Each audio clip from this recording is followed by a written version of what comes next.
Iran में हानिया की मौत हुई है, इसके बाद ईरान जो है वो बौखलाया हुआ है और लगातार इजराइल पर हमले की प्लानिंग कर रहा है। यही नहीं, अब चिंता की बात ये हो गई है कि जिस तरीके से ईरान की तरफ से प्लानिंग हो रही है, उससे आशंका है कि कहीं विश्व युद्ध न शुरू हो जाए। आखिर क्या प्लानिंग है ईरान की, रिपोर्ट के जरिए आपको दिखाते हैं।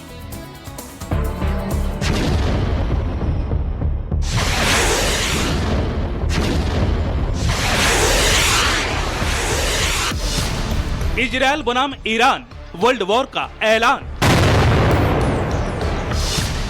नेतन्याहू ने दिखाया एक्शन, अब खामेनेई का रिएक्शन। ईरान का अल्टीमेटम, अब धरती पर गिरेगा एटम। जी हां, इंतकाम की आग में जल रहे ईरान के सर्वोच्च नेता खामेनेई ने हमास चीफ की मौत का बदला लेने का ऐलान कर दिया है। ईरान में घुसकर इस्माइल हानिया को मौत देने के बाद अब इजरायल से बदला लेने के लिए किसी भी वक्त ईरान इजरायल के खिलाफ महायुद्ध की शुरुआत कर सकता है। दोनों देशों के बीच चरम पर पहुंच चुके तनाव के बीच इस खबर पर मुहर लग चुकी है कि अब ईरान किसी भी वक्त पलटवार करते हुए इजरायल पर अब तक का सबसे भयानक हमला करना शुरू कर देगा। ईरान की हर एक गतिविधियों पर नजर रखने वाले अंतर्राष्ट्रीय एजेंसियों ने ये दावा किया कि ईरान के सर्वोच्च नेता अयातुल्लाह खामेनेई ने हमास नेता इस्माइल हानिया की हत्या के जवाब में इजरायल पर हमला करने की योजना को हरी झंडी दे दी है और सब कुछ तय रहा तो ईरान 12 से 13 अगस्त के बीच इजरायल पर चौतरफा हमला करेगा। दावा किया जा रहा है कि इजरायल को गहरा जख्म देने की इस साजिश पर ईरान इतनी सफाई से आगे बढ़ रहा है कि उसने इजरायल पर इस बार कई दुश्मनों के साथ मिलकर घातक हमले की प्लानिंग की है। बताया जा रहा है कि बदले की आग में जल रहे ईरान की इस साजिश में दुनिया के कई खतरनाक आतंकवादी संगठन भी साथ दे रहे हैं, जिसमें हिजबुल्लाह और हुती आतंकियों का नाम सबसे ऊपर है। वहीं बताया जा रहा है कि इन तमाम खतरों के मद्देनजर इजरायल ने भी ईरान को मुंहतोड़ जवाब देने की पूरी तैयारी कर रखी है। बावजूद इसके बौखलाई ईरान के घातक प्रहार से बचाने के लिए अब अमेरिका ने भी इस महातबाही में कूदने का मन बना लिया है और इसलिए अमेरिका ने मिडिल ईस्ट में बढ़ते तनाव के बीच अपनी सैन्य शक्ति बढ़ा रहा है। बताया जा रहा है कि मिडिल ईस्ट में अमेरिका ने अपने कई लड़ाकू विमान भेज दिए हैं। अमेरिकी रक्षा सचिव लॉयड ऑस्टिन ने बाकायदा इस बारे में सोशल मीडिया पर जानकारी देकर ईरान को अगले कदम के लिए चेतावनी भी दे दी है।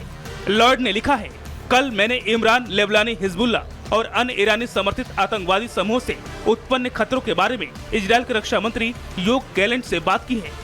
हमने बता दिया है कि इजरायल की रक्षा का समर्थन करने के लिए अतिरिक्त उपाय कर रहे हैं, जिसमें कई तरह के रक्षात्मक कदम शामिल है। हालांकि अमेरिका पहले भी कई मौकों पर ईरान को ये चेता चुका है कि अगर उसने इजरायल की तरफ आंख उठाकर भी देखा तो उसे इसकी बड़ी कीमत चुकानी पड़ेगी। बावजूद इसके ये अमेरिका भी जानता है कि कई बार अमेरिका तक को धमका चुका ईरान इस बार चुप रहने वाला नहीं है। इसलिए अमेरिका ने इस बार बैलिस्टिक मिसाइल से लैस क्रूजर और विध्वंसक जहाज भी पश्चिम एशिया भेजने की तरफ रवाना कर दिया है। मौजूदा हालात देखे तो खतरे की ये चिंगारी कितना बड़ा रूप लेती दिख रही है, इसका अंदाजा इसी से लगाया जा सकता है कि एक तरफ जहां अमेरिका इजरायल को सपोर्ट करने के लिए अपने सैन्य शक्ति को पश्चिमी एशिया की तरफ भेजने की कोशिश में लगा है, तो वहीं लेबनान से हिजबुल्लाह के आतंकियों ने इजरायल पर अटैक करना शुरू भी कर दिया है। इजरायल पर जबरदस्त मिसाइल बरसाए जा रहे हैं और पूरी कोशिश की जा रही है कि जरा सी चूक हो और इजरायल लहूलुहान हो जाए। साफ है, माहौल ऐसा बन रहा है कि एक तरफ अमेरिका और इजरायल और दूसरी तरफ middle east. Bureau report, Republic Bharat.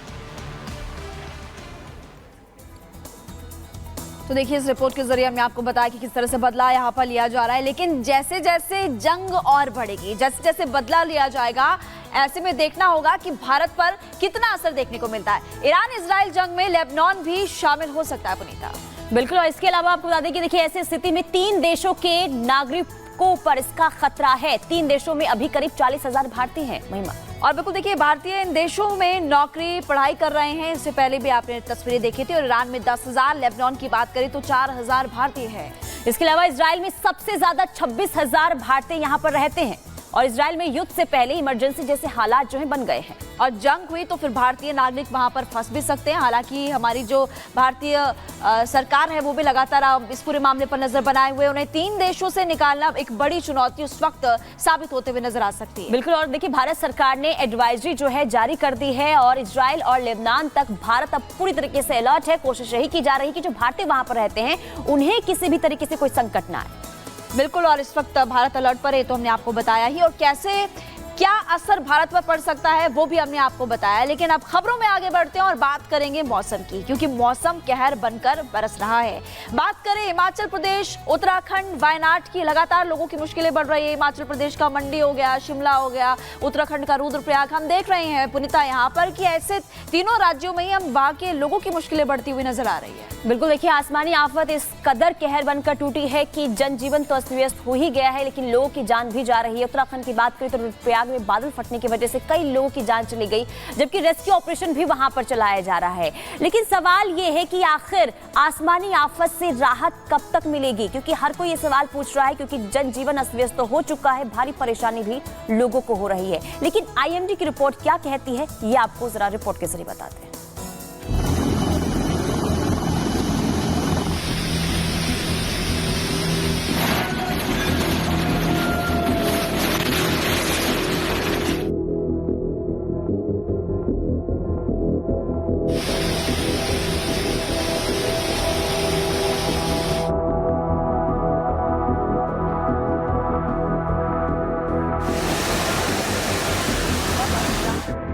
दरकती चट्टान,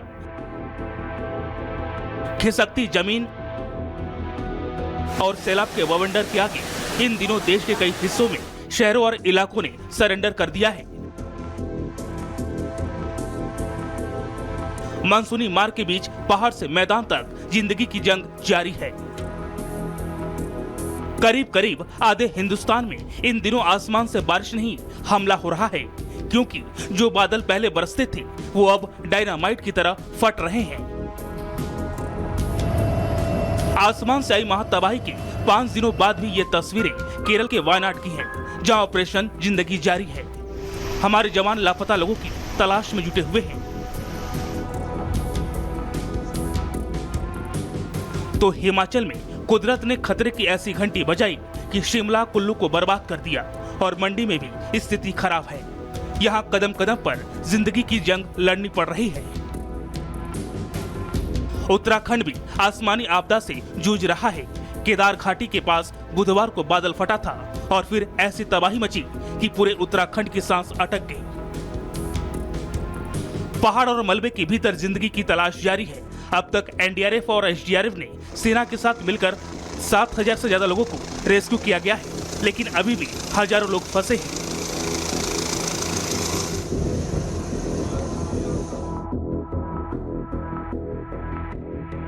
इन बादल तोड़ तबाही के साथ ही कई राज्यों में भारी बारिश का प्रहार जारी है।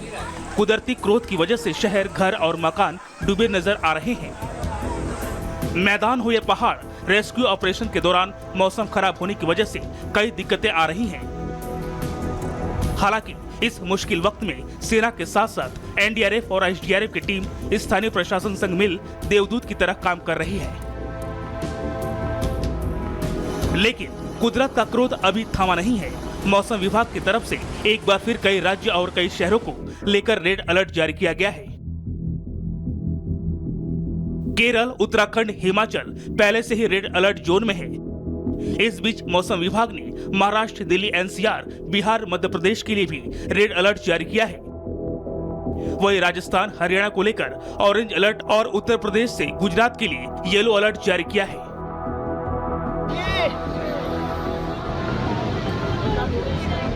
अभी तक जो बादल फाड़ बरसात के बाद ऑल इंडिया हाहाकार की जो तस्वीरें सामने आई वो महज ट्रेलर भर है, क्योंकि इसे महज मौसमी मार का ट्रेलर बताया जा रहा है, यानी पूरी पिक्चर अभी बाकी है।